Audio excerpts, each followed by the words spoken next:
I have hundreds of hours on Delta Force now. And now that it's out on both console and mobile, of course, already on PC, I want to answer some of the questions that I've been getting. How far has the game come since launch? Is it worth picking up now? And how is it going to fare with the releases of Battlefield, but more so even Arc Raiders coming next month? Let's get into it. A few weeks ago now, Delta Force dropped on console, which, if you combine with the release of mobile earlier this year, it means that they've achieved their goal of being playable by anyone on any device for free. While it is definitely commendable, I really can't think of many games that are that easy to play across all platforms, especially done so well. The same game, cross progression as well. It's kind of insane. I mainly play on PC, although I have downloaded it for mobile. You can do some crafting in the game, especially for the operation extraction side of the game. And it's great. You can access all the menus, your stash, your money, but I haven't played too much of the actual game on mobile. And as for the console gameplay, it's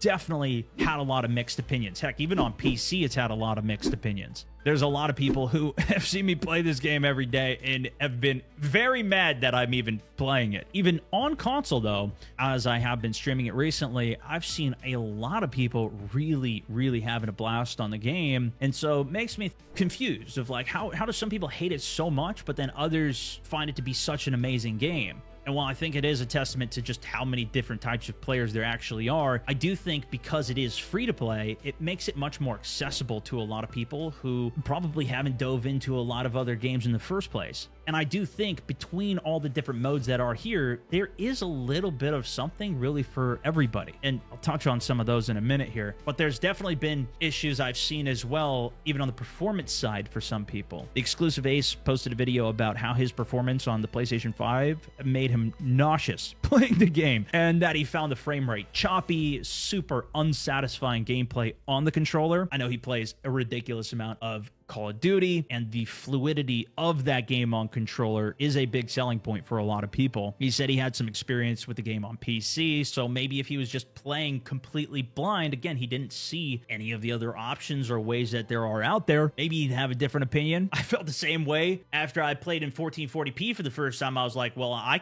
have to play on this now. I can't go back to 1080. Same thing playing at 200 FPS versus at 60. But he's not the only one even mentioning these issues. And in general, I think people think that the controller layout and the menu navigation especially is very rough. This game, especially for the operation side, does have a lot of depth for the looting, inventory management and stuff, and doing that on a controller is just super hard to make it fluid, especially for the level of detail there, whereas something like Arc Raiders, they've simplified it to just being individual boxes. There's not certain sizes. You could put a whole giant gun into one slot versus this. The bigger the gun, the more space it's going to take up. You got to fit it into the right spot in your tack rig or your bag, etc. But that, as well as issues with queue time, apparently crashes do occur, and I guess even at the initial launch, there was crossplay issues, which forced crossplay on console. But I think they've fixed that now. A lot of people, especially, have told me that they turned crossplay off to not play with PC, in particular, even M&K players. That, of course, though, limits the player pool and then increases queue time. And even on PC, queue times have been a problem for a long time for the game. Some have gotten better. The giant map Alley Grove actually is significantly better for queues. I couldn't even get that game to load before the console launch, and I'm getting it to load now quite quickly. I'd love to see it, but it's not the case for all of the different maps and variations because there are a lot. But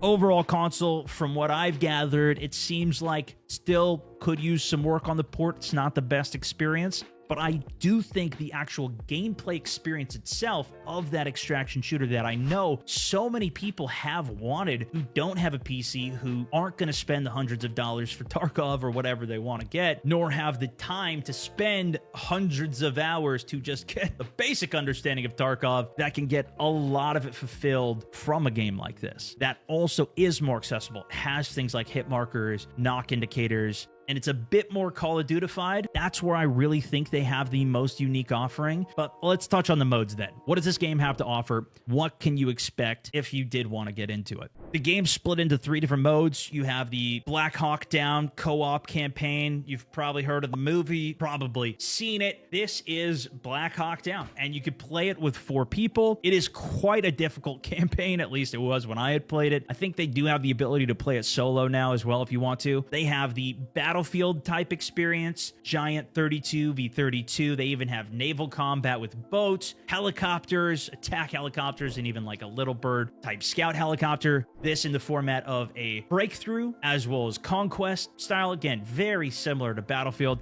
And then they have an operations mode, which is that extraction, that escape from Tarkov like experience I was mentioning. Obviously, I've touched on all these. I've covered it a lot. A lot of you guys that watch my content know, but just to catch some others up here. They have had other modes as well, 3v3v3 style mode, which I actually really enjoyed. I think they have like a search and destroy type mode. They do a lot of limited time modes as well as events in this game. A lot of those that'll pop up on your screen, but it's a very wide offering for a game that is free. You can play the whole campaign and then put it down and never have to spend any money. But it is treated as a live service model. Fortunately, the game is not pay to win. If you want to buy anything from the store, it's cosmetic based. Technically, you can buy the battle pass, and there's some things that you do get from it, but it's definitely not like what we've seen from other games that have done this, where you can just pay for the actual currency and then go to the auction house and use the money.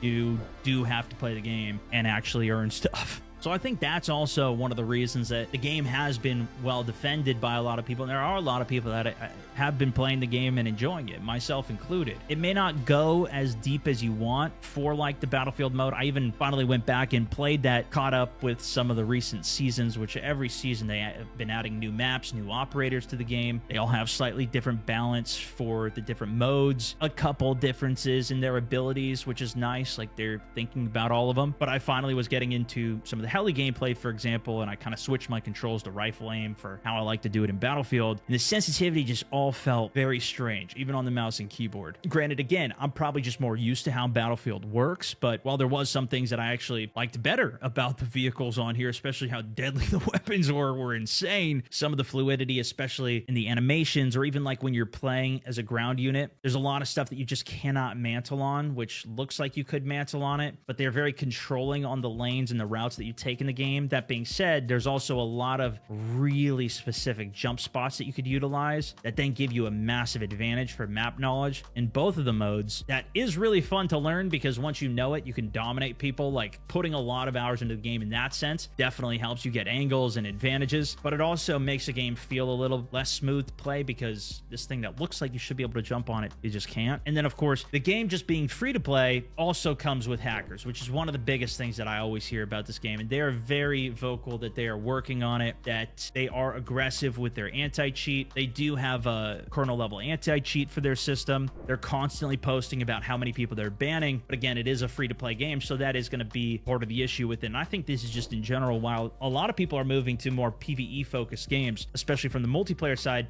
because they don't even have the time or energy to focus on a game like this, let alone play it, which is a very difficult game, but then also to lose your gear. It's not even just going into like a battle royale where you go in and you die and then you reset and you just go into a new game. You're bringing your gear in, you're bringing value that you've been building up that you could then lose. And they do have a feature where you can get your gear back if you die to a hacker and that person gets banned. Any of the gear that you brought in, you'll get back. But I've never gotten anything back. Granted, I don't really report that many people, so maybe that's why. I don't know, but I've still never gotten anything back. The really nice thing is the game has been super consistent with the live service, though. The updates on the game have been coming out regularly. There's support for it with, again, the new operators, maps, modes, the difficulty increases, the balance adjustments that they've done. When the game first came out, the easy mode, which is definitely not easy, but like for the extraction, the starting you would go into, you could go in with the highest end gear for it, and they made a cap for it, so you can't just go in stacked out of your mind. You can still go in with pretty good gear, but not something that's going to be literally endgame best top of the line gear.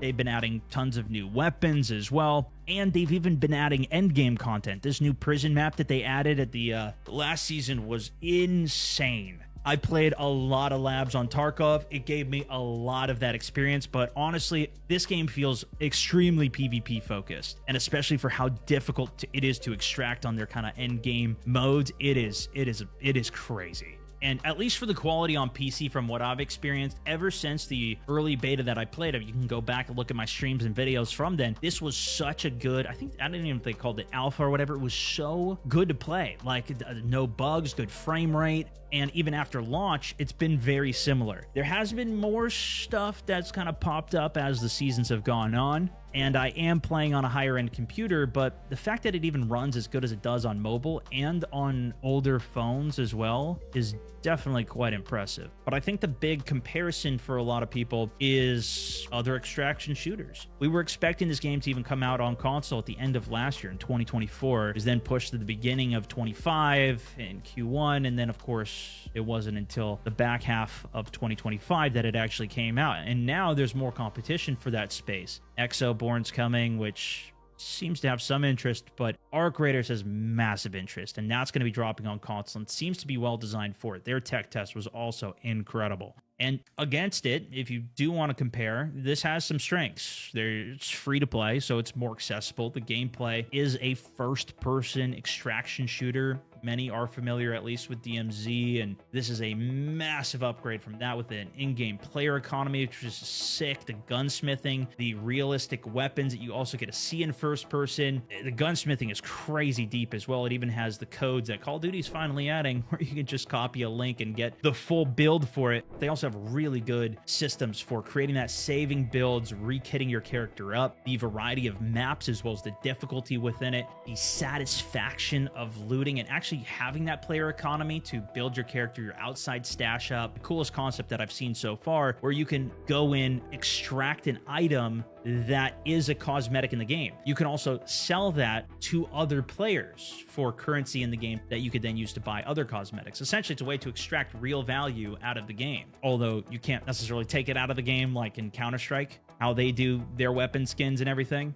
But imagine you're playing CS and you find a brick on the game, and if you end up winning, you get to keep it, and it could be an epic skin, one that's maybe even worth thousands of dollars. But the weakness, of course, is for sure the hackers, and I think that level of complexity to the game is very appealing to a lot of people. It's still not at where Tarkov is, but it has a lot of the essence of that game while being way more accessible. While it's still way more accessible, Tarkov is such an extreme that even a more accessible version is not near, you know, the full casual playing field, to where if somebody's not really wanting to get invested fully in an extraction shooter, I don't think they're going to be willing to deal with the clunkiness of a controller console looting system to do it. And I'm guessing that's where I'm seeing some of the juxtaposition between the players that are really enjoying it and being like, why is anybody playing this? Comparing that then to Arc Raiders, it's seeming like they're going to solve some of those problems. But Arc Raiders is going to be a full-price game. It's going to be in third person. It's going to have an emphasis on PvE while also still having PvP. Yet to see how deep the end game of that's going to be. I haven't seen anything like a player economy. Not to say that one's right and the other's wrong or anything like it, but just to give you the context of what these games are offering around the release. And the vibe of Arc Raiders is also just very different. It's even slower in the way that you move. Obviously, it even being in third person means you can look around corners, and they have a solo element to the game. At least it seemed like, where when you were queuing in solos in their tech test, it was matching you with other people that were solos. And on top of that, it even had proximity chat. And the voice system in that game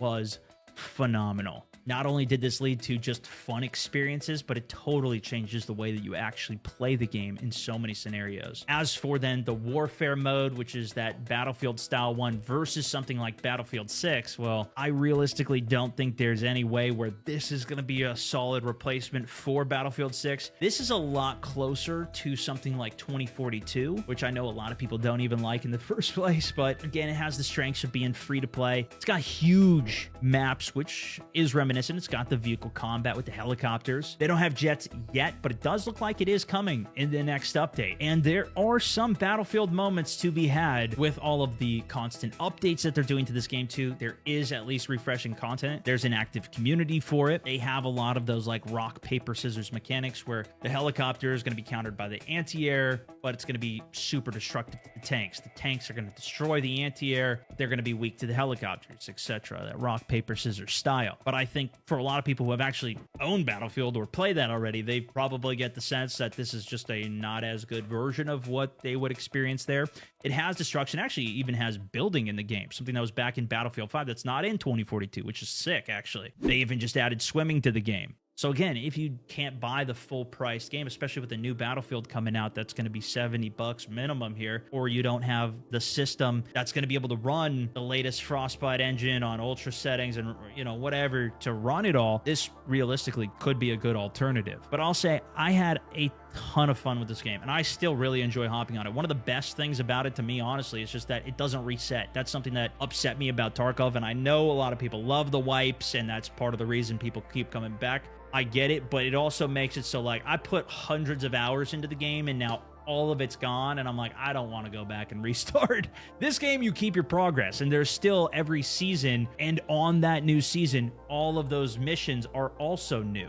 Some of them are similar, but it kind of gives you a reason and more content every season within the game while also not losing all your progress. If you want, you can start a new character. I'm not sure if that's a good or bad thing for the overall health of the game, but some of my thoughts. I also think if this was successfully launched on console and could have captured the North American audience all at the same time, everybody could have played it, it would have been sick. There's so many people who are like, oh, I just got my first mil, I just got my first 5 mil, I got to the level here, I upgraded my stash, whatever, that are telling me this in my comments, and I'm like, I remember doing that, dude. It was a bunch of fun. It's not quite the same experience as like everybody being on the same page. Super stoked that people are getting to do that, and I did. I really enjoyed my playthrough of that, and getting every single faction completed was sick. But I also feel like at this point I've played the content, so I don't really want to go do it again. That's just another personal preference of mine. I don't really, just like I don't really rewatch a lot of movies, I don't replay a lot of video games. I like to go on to new experiences for the most part. Even if they're very similar to what it is, it's a new tweak, a new twist, a new challenge, something new to master with it is really fun for me. And I do think this game has a pretty decent audience as of right now. Will it be able to sustain into the future? I think it's going to depend on the amount of content that they continue to release. They're still doing a lot of it. It's still a free-to-play game. They've got another new season coming with a Raptor operator, which kind of looks insane. It's a new recon operator with a drone that can fly, EMP grenades. They got a fighter jet that's coming, as well as a new map. Console improvements are coming with 120 FPS support, controller handling improvements, aim assist improvements. So yeah, I feel like this game, a lot of people really don't like it. They've never given it a chance before. So I wanted to offer some of my perspective, actually putting in a ton of time to the game. You can go watch any of my streams on this. I plan on still playing it when new seasons come out, when new interesting things hop up and I have the time to do it. I'm super excited for Arc Raiders after doing the tech test there. I had to restrict myself from playing it. But, you know, once I play through all the content, especially if it's lackluster on the end game, I don't know how much time I'm going to put there. I'm definitely going to play through all the Battlefield content, their Battle Royale. I'm going to be playing through all of that as well. Will it be 1,000 hours on any of it and a super grinder for me? We'll see. But you guys tell me, have you played it? Did you try it on console? Was it as bad as you thought? Did it surprise you? I've had a lot of fun covering the game. I hope to continue to cover it into the future. If you guys want to continue to stay on with me, make sure you're subscribed. But I feel like the team has released a solid base product that keeps getting more good updates. They even have an esports competition that's coming up. So I don't know. I'm hopeful for it. As I am with most games. I want more good, fun games to play. It's great for me. Hopefully good for you too. That's for this one, though. Thanks so much for watching. Stonemouse.